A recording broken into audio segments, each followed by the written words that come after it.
다윗의 마지막 말. 늘 멀리서도 그 최상윤 목사님의 영상 말씀을 꾸준히 듣습니다. 또 그것을 통해서 제가 큰 은혜를 많이 받고 깊은 깨달음을 많이 갖는데, 이곳에 계신 여러분들은 얼마나 은혜로울까 생각하니까 여러분 모두가 이미 축복받은 모든 분들인 줄 믿습니다. 오늘도 그 은혜가 끊어지지 않고, 비록 담임 목사님 잠시 영국에 또 연구차 가셨지만 오늘 이 시간에 또 타오르는 하나님의 역사가 일어나기를 바라고요. 그로 인해서 다음 주에 있을 예수 초청 사랑 축제를 통해서 하나님의 놀라운 역사와 기적들이 우리 교회에 일어날 수 있기를 주의 이름으로 축원합니다. 네, 그래도 우리 교회라고 하는 말이 이렇게 자연스럽게 나오네요. 자, 우리가 오늘 예배드리면서 한 가지 여러분에게 당부드리고 싶은 것이 있습니다. 우리가 몸은 와 있지만 너무 신앙생활을 오래 하다 보면 10년이 지나고 20년이 지나고 30년이 지났다 보면 우리가 신앙이 익숙해져 갑니다. 어디에 찬송가가 어디 붙었는지 다 알고, 말씀도 제대로 다 알고, 또 여러분들이 말씀 시간에 어떤 것을 가르칠 것도 많이 아는 사람들이 있습니다. 그러다 보면 이 예배 시간에 예수님에 대한 설레임이 사라져 가기도 합니다. 그러나 오늘 말씀을 들을 때 이 말씀은 다른 사람들에게 들려지는 것이 아니라 오늘 하나님이 우리들을 이 자리에 불러주신 건 다 목적이 있어요. 또 하나님의 다 뜻이 있습니다. 오늘은 좀 우리가 처음에 연애를 할 때 그 설레임을 가지고 주님을 만났으면 좋겠습니다. 예수님을 만나는 마음으로 주님을 만나는 귀한 시간이 될 수 있기를 다시 한번 주님의 이름으로 축원합니다. 사람들이 마지막 남긴 말은 그의 인생의 종합이고 요약입니다. 오늘 본 말씀에 또 1절에 보면 이거는 다윗의 마지막 말이다. 그러니까 다윗이 시편도 저자이고 또 많은 책들도 쓰고 좋은 말씀도 우리에게 줬지만 사람이 마지막에 말하는 건 대단히 중요하거든요. 그렇기 때문에 오늘 이 말씀을 여러분들이 꼭 기억하면서 보아야 될 겁니다. 우리가 어떤 사람이 돌아가셨을 때, 또 여러분들이 잘 아는 어떤 분이 죽었을 때라든가 그 사람을 평가할 때 그분을 많은 언어로 우리가 얘기하지 않습니다. 우리가 그냥 단편적으로 그분은 참 진실한 분이었다, 참 그분은 기도의 사람이었다, 참 그 권사님은 참 우리들에게 좋은 것을 많이 베풀었던 사람이었다, 이렇게 우리가 그 사람에 대해서 규정을 하게 되어지는 겁니다. 우리의 인생에 있어서 마지막에 어떤 것을 남기는가는 대단히 중요합니다. 그런데 오늘 본문에 다윗의 마지막 유언과 같이 자기의 인생을 요약한 말씀이 바로 본문 말씀입니다. 하나님이 다윗을 어떻게 규정하고 있는 것이 굉장히 중요하지 않겠습니까? 왜냐하면 다윗은 하나님의 마음에 합한 자예요. 대단한 거죠. 우리가 하나님의 마음에 합한 자라고 하면 놀라운 일이 아닙니까? 그 하나님이 다윗을 어떻게 규정했는가는 대단히 소중한 겁니다. 자, 우리 4절 말씀을 한번 같이 읽어보도록 하죠. 시작. 저는 돋는의 아침빛 같고 구름 없는 아침 같고 비유의 광선으로 땅에서 우미 돋는 쇠풀 같으니라 하시도다. 아멘. 자, 돋는 해 아침빛 같다. 다윗의 전체 인생을 하나님이 보실 때 마치 여러분들이 정동진에 가서 해가 아름답게 쫙 뜨면은 그게 그렇게 예쁘잖아요. 그와 같이 다윗을 묘사했다라고 하는 것입니다. 그러면서 그렇게 묘사할 수 있었던 이유가 세 가지인데 그게 바로 위에 나와 있는 1절과 2절과 3절입니다. 1절은 하나님께서 이제 다윗을 규정하는 말씀을 주시고, 2절에는 보면 다윗의 혀에 하나님의 철학과 하나님의 뜻이 담겨져 있는 걸 볼 수 있고요. 3절에 보면 그 중에 중요한 게 하나님을 경외하는 말씀을 같이 담겨져 있는 게 오늘 말씀입니다. 그 중에 여러분과 오늘 1절만 살펴볼 겁니다. 자, 1절 다시 한번 읽어보죠. 시작. 이는 다윗의 마지막 말이라. 이새의 아들 다윗의 말하며 높이 올리운 자, 야곱의 하나님에게 기름 부음 받은 자, 이스라엘의 노래 잘하는 자가 말하도다. 아멘. 다윗은 자기의 일생을 돌아보면서 자기를 정리하는데 하나님은 다윗을 이렇게 규정해 줬어요. 어떻게 규정했냐면 높이 올리운 자. 그러니까 하나님이 다윗을 높이 올려줬다라고 하는 거예요. 또 다윗을 어떻게 규정했냐면 다윗에게 기름 부음을 주었어요. 그래서 다윗은 기름 부은 자. 또 마지막에 보면 하나님을 찬양하는 자, 그런 예배자로 정의할 수 있었다라고 하는 겁니다. 근데 이 세 가지의 공통점이 하나 있는데 그건 뭐냐면 자기가 자기를 규정한 것도 아니고 다른 사람이 자기를 규정한 것도 아니고 하나님이 다윗을 규정한 거예요. 자, 첫 번째 우리 같이 한번 읽어보죠. 제가 그냥 혼자 읽겠습니다. 타인이 정의한 내가 아니라 하나님께서 정의한 나를 나의 정체성으로 삼는 것에서부터 축복은 출발되는 겁니다. 이게 좀 어렵게 여러분들에게 들려질지 모르지만 다시 얘기하면 다른 사람이 나를 평가하거나 다른 사람이 우리의 가정을 평가하거나 다른 사람이 우리의 자녀를 평가하는 거 그것이 아니라 하나님이 나의 가정과 나의 자녀와 여러분들을 어떻게 규정하느냐가 중요한데 다윗은 거기에 대한 분명한 믿음이 있었다는 거예요. 그러니까 그것부터 출발해야 축복은 시작되어진다라고 하는 조금 어렵지만 여러분들에게 분명한 믿음의 메시지가 여기서 나오는 겁니다. 제가 또 좀 쉽게 풀어주면은 지그지글러라고 하는 사람이 있는데 그 사람이 쓴 책 중에서 정상에서 만납시다라고 하는 책이 있는데 그 책을 한번 읽어보면 그 중에 17년 동안 전응아로 살았던 빅터라고 하는 한 인물이 나옵니다. 근데 그 빅터가 15살 때 학교 선생님이 뭐라고 얘기하냐면 너 같은 전응아는 공부를 해도 별로 유익이 되지 않을 거다. 그러니까 차라리 너는 장사를 해서 그래서 빨리 그것이 능통하는 게 더 낫겠다. 그렇게 얘기를 합니다. 그날부터 빅터는 어떤 생각을 가지고 있었냐면 나는 전응하구나. 난 좀 머리가 모자른 사람인가 봐. 그렇게 생각하고 살았던 거예요. 그리고 나서 그가 그 생각을 가지고 모자르게 행동하고 모자르게 말하고 그렇게 인생을 17년을 살아갔어요. 그리고 나서 32살 되던 해에 32살 되던 해에 우연히 어디서 IQ 검사를 하게 됩니다.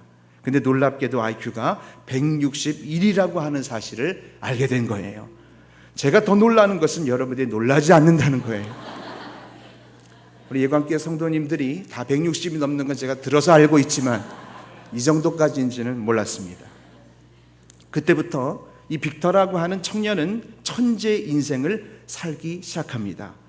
나를 천재로 정의하고 나를 천재의 인생으로 생각을 하면서 그때부터 수많은 책을 쓰기도 하고 특허를 만들어내기도 하고 유명한 CEO로 사회적으로 성공을 하게 되고 그가 IQ 148 이상만 가입할 수 있는 멘사 클럽의 회장으로 서게 되는 것입니다. 자, 들어보세요. 선생님이 정의한 빅터는 전응아예요. 그런데 어느 날 갑자기 그가 IQ 검사하면서 자기가 천재라는 것을 알게 된 다음부터 그의 인생은 달라졌다라고 하는 겁니다. 오늘 본문 말씀을 이끌어내기 위해서 한 가지만 더 말씀을 드리겠습니다. 여러분 김두한 아시죠? 근데 그 김두한의 별명은 김똑강입니다. 도둑과 깡패를 합쳐서 김똑강이라고 그렇게 형사들이 불렀습니다. 그런데 그는 막 그렇게 나쁜 짓을 하면서 정말 사람들에게 해를 끼칠 때 사람들이 그의 가족에 대해서 설명해 준 사람이 아무도 없었어요. 그러던 어느 날 김두한에게 그 수뇌부를 썼던 박계주라고 하는 사람이 다가옵니다. 그리고 박계주가 정색을 하고 김두한에게 이렇게 얘기합니다. 청산리 전투의 영웅 김좌진 장군이 바로 네 아버지다. 그렇게 얘기를 하는 거예요. 그때 충격을 받습니다. 그리고 김두한은 자신이 그때 장군의 아들이라고 하는 사실을 알게 된 거죠. 그리고 나서 패만 끼치고 사람들에게 쓸모없는 그런 인생을 살았던 그가 애국자가 돼요. 그때부터 품위를 지킵니다. 나라와 민족을 위해서 애쓰는 그런 절도 있는 사람으로 변하더라고 하는 것입니다. 두 가지 얘기를 말씀드렸습니다. 놀라운 것은 두 가지를 보면서 우리가 깨달을 수 있는 건 내가 나를 누구로 정의하느냐라고 하는 정체성은 우리의 삶의 태도를 결정할 수 있다라고 하는 거고 그 태도는 우리의 삶과 미래도 바꿀 수 있다라고 하는 거예요.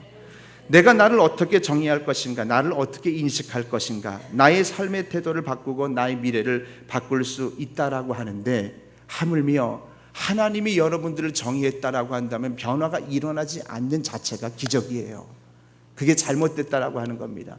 그러면 여러분, 하나님은 여러분들을 어떻게 정의할까요? 지금 여기 있는 분들 중에서 사는 환경이 다 달라요. 가정으로 다 다릅니다. 잘 사는 분도 있고 조금 가난한 분들도 있고 또 학력이 높은 분들도 있고 떨어지는 분들도 있습니다. 병들어 있는 분들도 있고 또 건강한 분들도 있습니다. 이 모든 사람을 향해서 하나님이 어떻게 정의하는가를 우리가 알아야 되는데 그 말씀은 마태복음에 나와 있습니다. 마태복음 4장 3절에 보면 마귀가 예수님에게 와서 이렇게 얘기합니다. 시험하는 자, 마귀죠.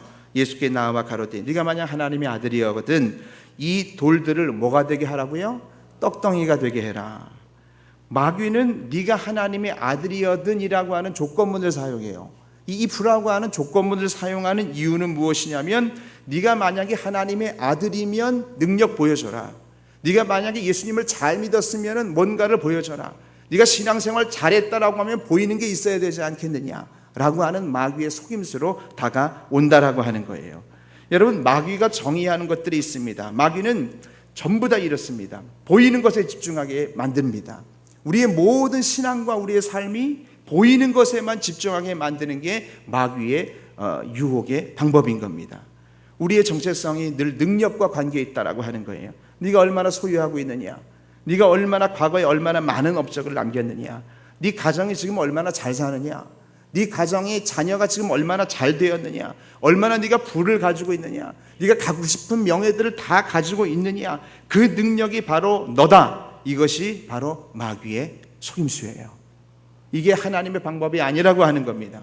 근데 예수님은 어떻게 말씀하셨냐면 거기에 대해서 아주 정확하게 그 문제를 지적하고 계시는데, 마태복음 4장 4절에 이렇게 멋지게 얘기하십니다. 자, 우리 같이 한번 읽어보죠. 시작. 예수께서 대답하여 가라사대 기록되었을 때 사람이 떡으로만 살 것이 아니요 하나님의 입으로 나오는 모든 말씀으로 살 것이니라 하였느니라. 아멘. 저는 이 마태복음 4장 4절 읽으면서 몸에 정말 감동이 올 정도로 두 가지 단어가 제 마음속에 들어왔어요. 그 두 가지가 뭐냐면 기록되었을 때, 그거 하나랑 또 말씀, 이 두 가지입니다. 여러분, 기록되었을 때 하나님이 나를 어떻게 정의하고 있는가도 예수님은 그렇게 말씀하셨어요. 성경이 어떻게 우리를 규정하고 있는가, 성경이 여러분들을 어떻게 얘기하고 있는가, 하나님이 여러분들을 얼마나 사랑하는가를 성경이 어떻게 얘기하고 있는가, 그것을 부여잡고 나갈 때만이 우리의 신앙은 시험 들지 않습니다. 연약해지지가 않는 거예요. 세례요한에게 묻습니다. 사람들이 네가 누구냐, 너 도대체 누군데 여기 와서 이런 사역을 펼치느냐. 세례요한이 저는 이렇습니다, 저는 이렇습니다, 저는 집사입니다, 저는 권사입니다, 저는 이런 성가대를 하고 있습니다, 신앙생활을 10년 했습니다, 20년 했습니다, 30년 했습니다. 그것이 아니라 선지자 이사야의 말과 같이 나는 광야에 외치는 소리다. 그렇게 얘기한 거예요. 선지자 이사야의 말과 같이. 어떻게 정의합니까? 하나님의 말씀으로 나를 정의했다라고 하는 겁니다. 예수님이 능력이 있기 때문에 하나님의 아들이 아니라고 하는 거예요. 능력이 있어서 잘 살아서, 물론 여러분 우리가 주님 앞에 열심으로 신앙생활하고 하나님을 잘 믿으면 하나님이 축복을 주시는 것은 믿습니다. 그러나 그 믿음 전에 더 중요한 게 뭐냐면 우리 존재라고 하는 가치를 하나님이 어떻게 규정하고 있는가, 그것이 훨씬 더 중요하다라고 하는 사실입니다. 우리가 돈이 있으면, 예를 들어 제가 10,000원짜리를 가지고 있는데 꾸겼다고 해서 그 10,000원짜리 가치, 그 밸류가 훼손되지 않습니다. 그걸 제가 발로 밟는다고 하여서 그 10,000원짜리 가치가 훼손되는 건 아니라고 하는 겁니다. 다른 사람이 규정할 때 그 가정의 여러 가지 어려운 상황, 지금 비전의 어려운 상황, 건강이 어려운 상황이 있다고 할지라도 여러분의 가치는 하나님이 보시기에 하나도 훼손되어 있지 않다라고 하는 거예요. 그 믿음이 우리를 일으켜 세운다라고 하는 겁니다. 오늘 본문의 다윗은 자신을 어떻게 정의했냐면, 나는 연약해요. 다윗이 얼마나 범죄를 저질렀습니까? 사실 여러분, 다윗과 같은 범죄를 저지르고도 정말 하나님을 계속 믿는다라고 하는 건 참 있을 수 없는 일인데, 그런데 그 다윗을 향해서 하나님은 내 마음에 합한 자다, 그렇게 얘기했다라고 하는 거예요. 하나님이 그를 높였어요. 누가 높였어요? 하나님이 높였어요. 하나님이 기름 부었다. 하나님이 예배자로 불렀다. 그 과거의 치명적인 오점과 실수와 실패로 나를 정의하지 않아요. 여러분, 인생을 살면서 우리가 하나님 앞에 회개해야 되지만 내가 과거에 회개했던 죄 가지고 나를 규정하거나 나를 정의하지 않는다라고 하는 겁니다. 하나님이 주신 은혜로 나를 정의하는 것, 그것부터 우리의 신앙이 출발이 되어지는 줄 믿습니다. 하나님 우리를 얼마나 사랑하시는가, 그런 얘기입니다. 여러분, 미국의 800만 불짜리 집에 혹시 가보셨나요? 80억짜리입니다. 예, 놀라지도 않는 여러분 대단하십니다. 예, 한 80억짜리 다 사시는가 보죠.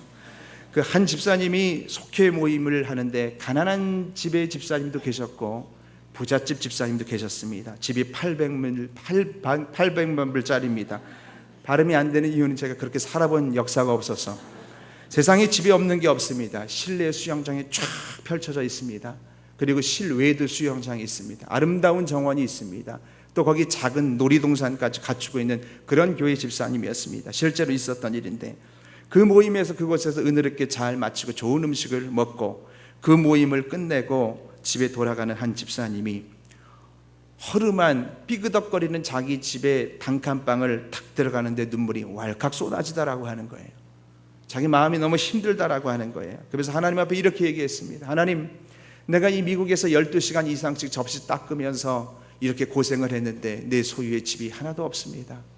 나 가진 것이 하나도 없습니다. 그렇게 마음이 힘들었습니다. 그런데 여러분, 제가 이 얘기를 말씀드리는 건 정확히 분별해야 됩니다. 지금 마귀에 속고 있는 거예요. 지게 만드는 겁니다. 우리 영적으로 연약하게 만들다라고 하는 겁니다. 하나님 우리에게 축복을 주시고 은혜를 주시지만 하나님이 우리에게 예수님을 보내신 건 돈 주시려고 보내신 것이 아닙니다. 여러분, 믿으셔야 되는 건 우리 여기 계신 다 모든 분들 천국 데려가실 거예요. 그 믿음이 있습니다. 그래서 우리가 이 땅에 사는 게 최종 목적지가 아니잖아요.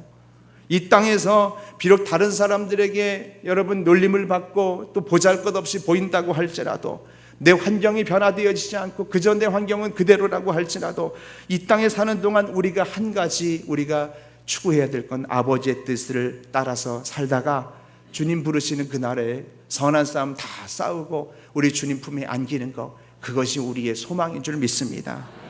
여러분, 가정이 무화과 잎이 마를 수도 있어요. 되는 일이 없어요. 아무리 여러분 기도해도 안 되는 것 같습니까? 포도 열매가 열려지지가 않습니다.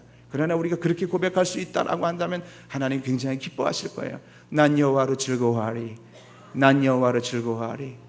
그 고백이 모든 성도님들에게 있기를 바랍니다.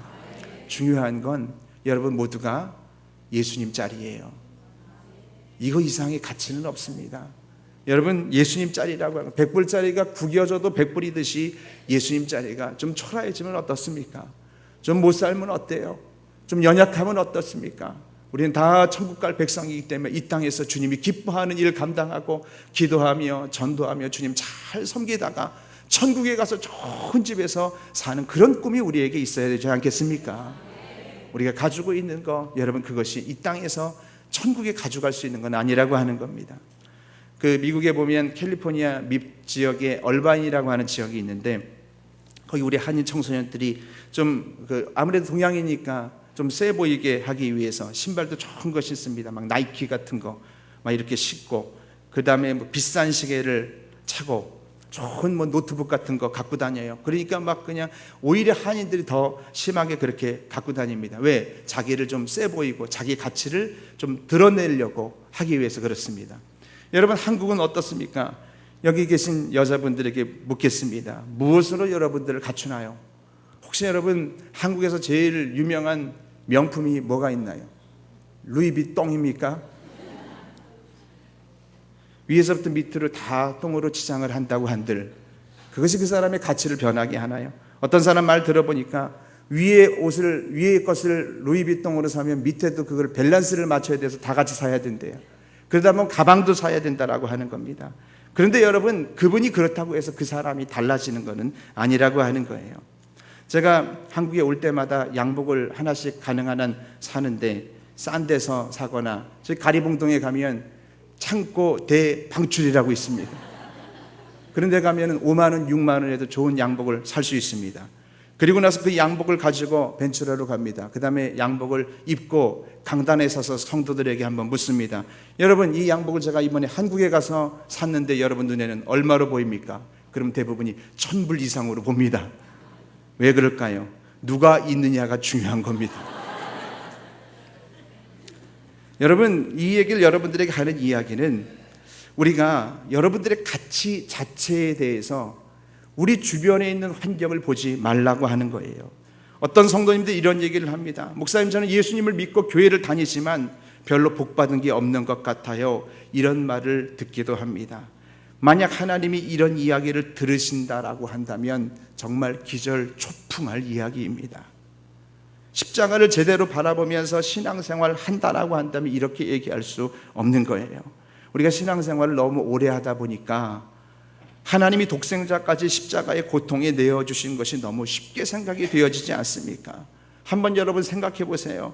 간 하나 기증하는 것도 별로 친하지 않은 사람에게 할 수 없는 거예요. 모르는 사람에게 간 하나 기증하는 것도 여러분 할 수 있는 사람을 찾을 수가 없다라고 하는 거예요. 그런데 아주 질이 나쁜 사람에게 여러분들이 간이라도 뭐로 기증할 수가 있겠습니까? 못하는 거예요. 그런데 로마서 5장 7절에 보면 우리가 아직 못 되었을 때, 죄인 되었을 때 하나도 예쁘지 않아요. 하나도 예수님에게 잘한 것도 아니고 하나님에게 삿대질하고 범죄했던 이런 인생을 가리켜서 그리스도를 이 땅에 보내셔서 우리를 위하여 죽으심으로 하나님께서 자기의 사랑을 확증하셨느니라. 그렇게 보여준 존재가 여러분들의 가치입니다. 성경에 나와 있는 거죠. 하나님이 우리를 이처럼 사랑하사, 그 이처럼이라고 하는 단어에 무엇이 더 필요하겠습니까? 이상 더 하나님이 해줄 것이 무엇이 있겠습니까? 그렇게 여러분들의 가치는 귀하다라고 하는 겁니다. 하나님의 아들로, 하나님의 딸로 하나님이 정의해 주셨습니다.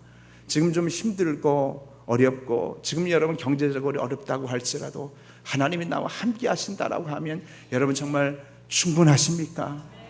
그 충분한 마음이 있을 때 하나님이 그 외의 복도 부어 주시는 거예요. 한 가지만 더 말씀드립니다. 제가 어떤 미국의 목사님이 주신 자서전을 받았는데 너무 그것이 은혜가 되고 눈물이 나서 여러분께 함께 말씀을 드리려고 합니다. 그 자서전은 벤 후퍼라고 하는 사람의 자서전인데 미국 테네시의 작은 도시 벤 후퍼라고 하는 소년이 거기 살았습니다. 시작을 몰라요. 고아예요. 사생합니다. 아빠가 누군지도 모르고 시작 자체가 불행하기 때문에 자기 스스로 그걸 어떻게 수습할 수 있는 게 아닙니다. 그렇죠? 부모가 그러면 나는 왜 이렇게 시작되었을까? 근데 그 테네시 마을이 보수적인 백인 동네예요. 그러다 보니까 이 아이와 노는 걸 그 부모들이 싫어하는 거예요. 이 아이가 가면은 다 피합니다. 그러니까 이 아이가 너무 어린 마음에 상처가 되는 거예요. 그래서 이 아이가 스스로 피하기 시작합니다. 왜? 나는 실패자이니까. 나는 이 땅에서 버림받았으니까. 나의 아버지는 없어.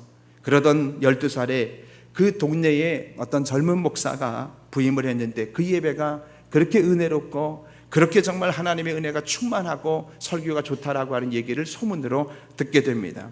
그 소문을 듣고 이 베누퍼가 여러 번 망설이다가 어느 날 결심을 합니다. 그래, 나도 한번 그 교회에 가봐야 되겠다. 그렇게 생각을 한 거예요. 그리고 나서 예배에 참석을 했는데 예배를 드리는데 정말 예배 드리는데 마음이 따뜻해지는 거예요. 말을 들을 때마다 위로가 되어지고 눈물이 나는 거예요. 눈물을 억지로 참고 하나님의 말씀을 들었습니다. 그렇게 한 주가 지났어요. 그 다음 주에도 또 예배를 드리러 갔습니다. 그 다음 주에도 예배를 드리러 갔습니다. 이 세 번째 주 되던 날 12살 된 이 소년이 한 번도 자기가 내어보지 못한 용기를 내기로 결단을 합니다. 그게 뭐냐면 내가 오늘 예배를 마치고 나가면서 목사님과 한번 악수를 해봐야지. 그런 용기를 낸 거예요. 이 아이에게는 대단한 거예요. 사람들을 피해 다녔고 모든 사람이 이 애를 피해 다녔기 때문에 은혜 받고 나니까 마음이 열려져서 내가 나가면서 목사님과 한번 악수해봐야지 그렇게 생각한 거예요.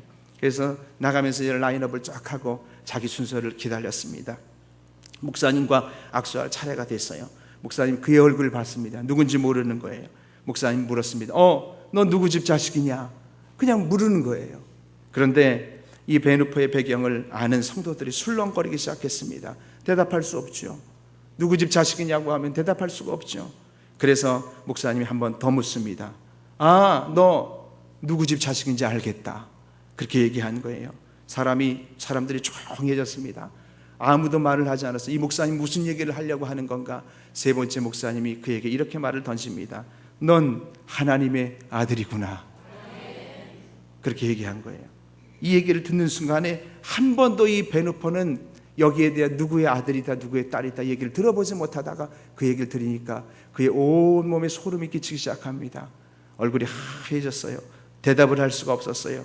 목사님을 떠나서 지나가고 있는 그 뒤통수를 바라보면서 목사님이 한마디를 더 던집니다. 하나님의 아들, 하나님의 아들답게 살다가 다음 주에 또 보자. 그렇게 얘기했습니다. 그 베누퍼가 훗날에 테네시 주지사를 2번 역임하게 되고 유명한 크리스찬 명문 가문을 이루게 됩니다. 그리고 자서전에 이 두 줄을 우리의 마음을 울리게 하죠.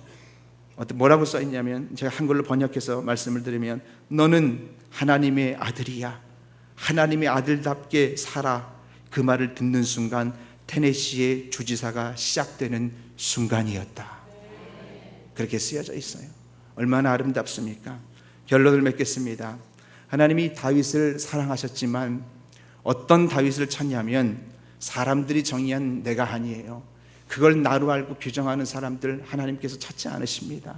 여러분, 사람들이 정의한 우리의 가정의 모습, 사람들이 정의한 여러분들의 자녀의 모습이 아니라 하나님이 정의하신 것을 나의 정의로 삼고 그걸 정체성으로 갖고 사는 사람, 그 사람이 하나님 앞에 합한 자가 되는 거예요.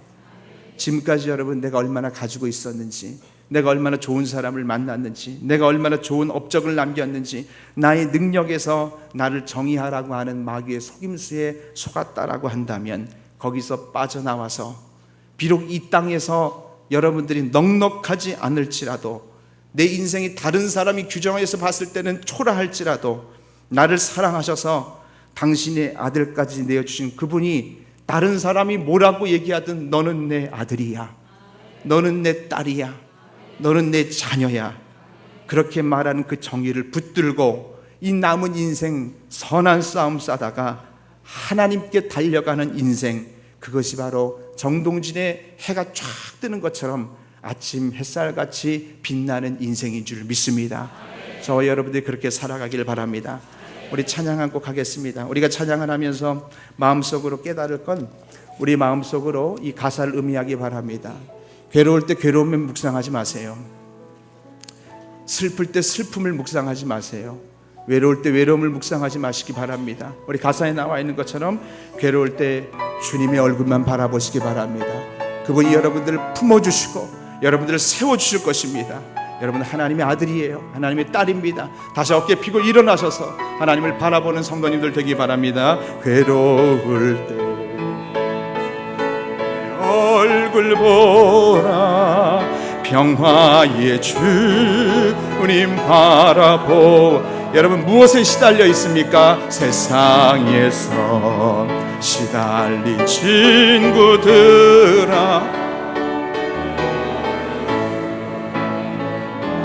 눈을 들어 주를 보라, 눈을 들어 주를 보라.